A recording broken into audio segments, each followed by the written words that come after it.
ये आकाशवाणी है। अब आप सिद्धार्थ सिंह से समाचार सुनिए। प्रधानमंत्री नरेंद्र मोदी ने कोरोना वायरस महामारी को देखते हुए 20 लाख करोड़ रुपए से अधिक की राशि का विशेष आर्थिक पैकेज घोषित किया है।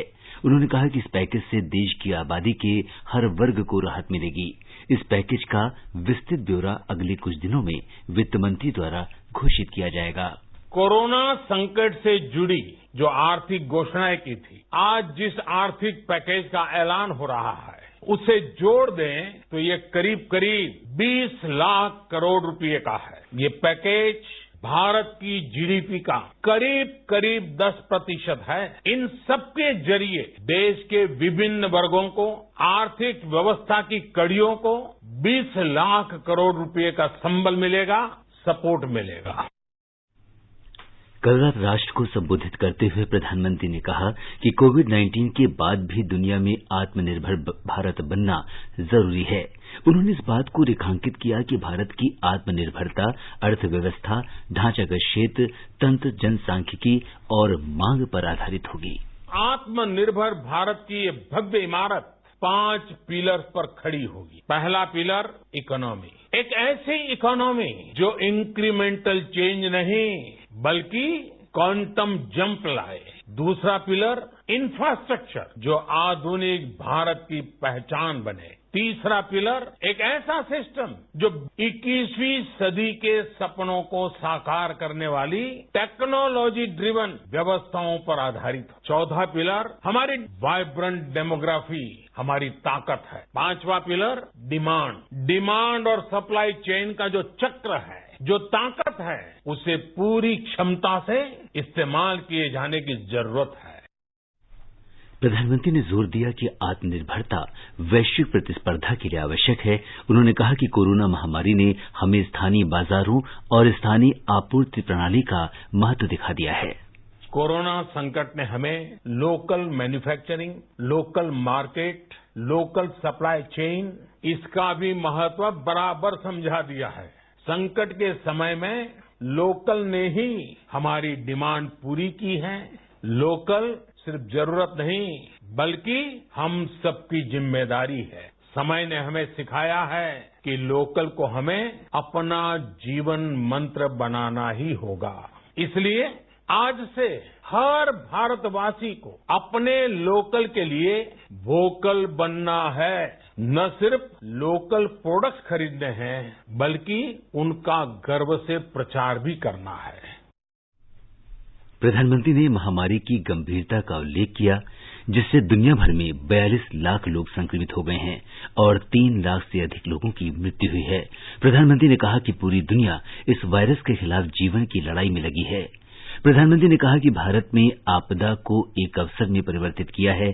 उन्होंने कहा कि आत्मनिर्भरता के अर्थ बदल गए हैं।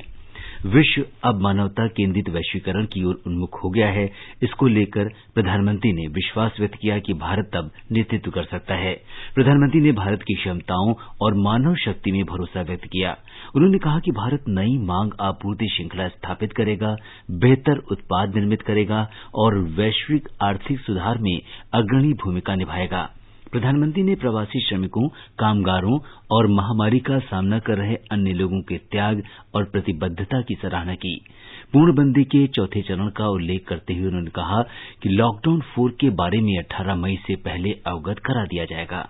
लॉकडाउन का चौथा चरण पूरी तरह नए रंग रूप वाला होगा, नए नियमों वाला होगा। राज्यों से हमें जो सुझाव मिल रहे हैं उनके आधार पर लॉकडाउन 4 इससे जुड़ी जानकारी भी 18 मई से पहले दी जाएगी। मुझे पूरा भरोसा है कि नियमों का पालन करते हुए हम कोरोना से लड़ेंगे भी और आगे भी बढ़ेंगे। सूक्ष्म, लघु और मध्य उद्यम एमएसएमई मंत्री नितिन गडकरी ने प्रधानमंत्री नरेंद्र मोदी द्वारा कल घोषित किए गए 20 लाख करोड़ रुपए के राहत पैकेज का स्वागत किया है।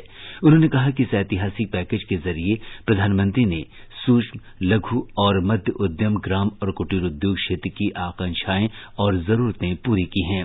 श्री गडकरी ने कहा कि प्रचुर संसाधनों, श्रेष्ठ प्रौद्योगिकी और कच्चे माल की बदौलत भारत सभी क्षेत्रों में शीघ्र आत्मनिर्भर बन सकता है। उन्होंने कहा कि प्रधानमंत्री ने वैश्विक अर्थव्यवस्था में भारत को सुपर आर्थिक शक्ति बनाने की परिकल्पना की है। उद्योग संघ फिक्की और एसोचैम ने प्रधानमंत्री नरेंद्र मोदी द्वारा 20 लाख करोड़ के आर्थिक पैकेज की घोषणा का स्वागत किया है। फिक्की अध्यक्ष डॉ संगीता रेड्डी ने कहा कि भारत के आत्मनिर्भर बनने के प्रधानमंत्री के स्वप्न का फिक्की पूर्णतया समर्थन करेगा और उसे वास्तविकता में बदलने के सभी उपाय सुनिश्चित करेगा। फिक्की के महासचिव दिलीप चिनॉय ने कहा कि भारतीय अर्थव्यवस्था में नई जान फूंकने के लिए फिक्की मिलकर काम करेगी। ये समाचार आकाशवाणी से प्रसारित किए जा रहे हैं। वंदे भारत मिशन के 7वें दिन आज 5 उड़ानें खाड़ी देशों से करीब 900 भारतीयों को स्वदेश पहुंचाएंगी।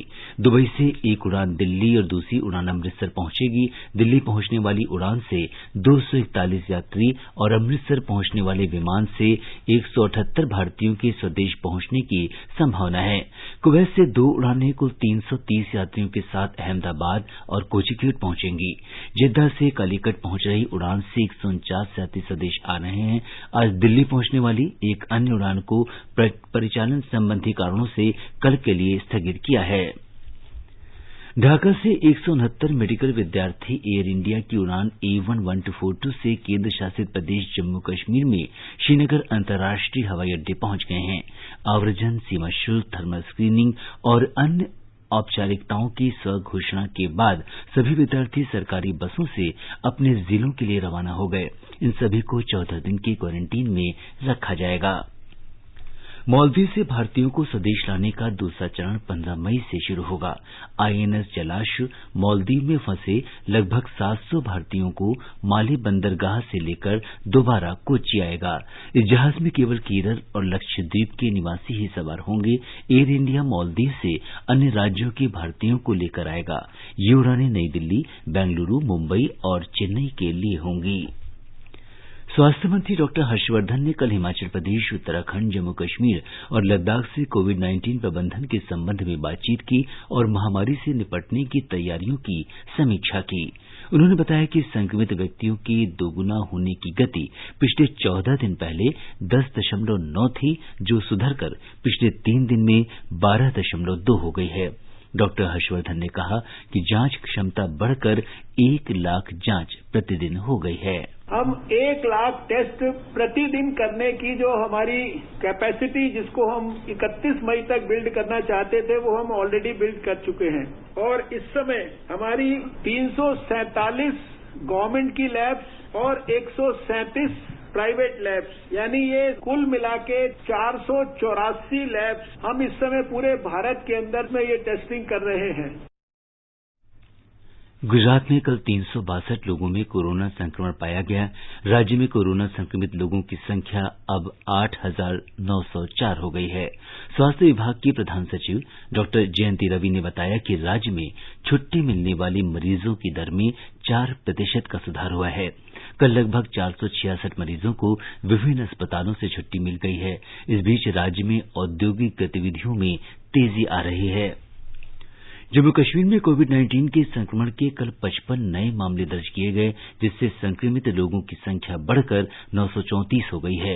हमारे संवाददाता ने बताया कि 55 नए मामलों में 42 कश्मीर संभाग के और 13 जम्मू संभाग के हैं। जम्मू संभाग में अब संक्रमित लोगों की संख्या 90 हो गई है, जबकि कश्मीर संभाग में कोरोना संक्रमण का मामला 844 तक पहुंच गया है। कश्मीर संभाग में 28 मरीजों को स्वस्थ हो जाने पर अस्पताल से छुट्टी दे दी गई। तमिलनाडु में कोरोना के कुल मामलों की संख्या बढ़कर 8,718 हो गई है। राज्य में कल कोरोना के 716 मामले सामने आए। इनमें से 510 मामले राजधानी चेन्नई के हैं। राज्य में कोरोना से अब तक 61 लोगों की मौत हुई है। सरकार ने एक समाचार पोर्टल की उस खबर को गलत बताया जिसमें कहा गया है कि कॉलेज प्रशासन ने लॉकडाउन के कारण दिल्ली में फंसे जम्मू कश्मीर के विद्यार्थियों से अपने लिए बसों की व्यवस्था करने को कहा। पत्र सूचना कार्यालय पीआईबी ने इसे गलत खबर बताया है। पीआईबी ने कहा कि विश्वविद्यालय प्रशासन ने विद्यार्थियों से कॉलेज छोड़ने अथवा अपने लिए परिवहन की व्यवस्था करने को नहीं कहा है। इसके साथ ही ये समाचार बुलेटिन समाप्त हुआ।